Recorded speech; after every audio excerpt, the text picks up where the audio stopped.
noche tenemos una noche de información masiva para todos los latinos.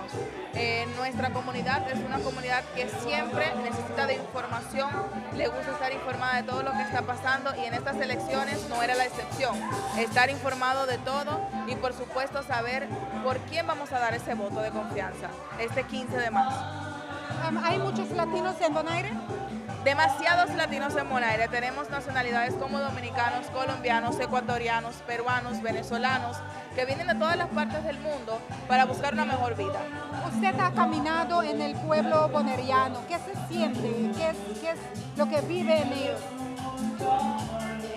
Viven muchos abusos, viven muchas situaciones difíciles en las cuales es muy difícil desarrollarse y es por esto que personalmente yo he venido para pelear por estos derechos, para que podamos tener oportunidades justas y que sean oportunidades que nos puedan ayudarnos a desarrollarnos y por supuesto a estar integrados en una comunidad, en una sola, fuerte pero en balance.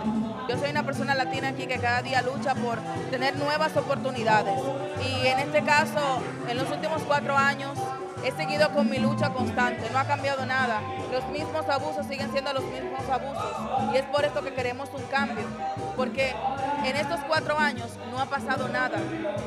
El mismo dolor sigue constante, por más que hace 2 o 3 meses empezaron bueno, ¿qué te digo? A estar cerca de la comunidad latina, pero ¿en base a qué? En base a campaña, en base a elecciones. No, el abuso sigue siendo el mismo y las oportunidades siguen estando escasas y es por esto que la comunidad latina y yo, que he pasado por eso, queremos un cambio. No puedes poner un representante de los latinos que no sepa el dolor de los latinos. No estás haciendo nada, porque por más que vaya a una radio a hablar bonito, esta persona no sabe lo que realmente la comunidad latina pasa aquí en Bonaire.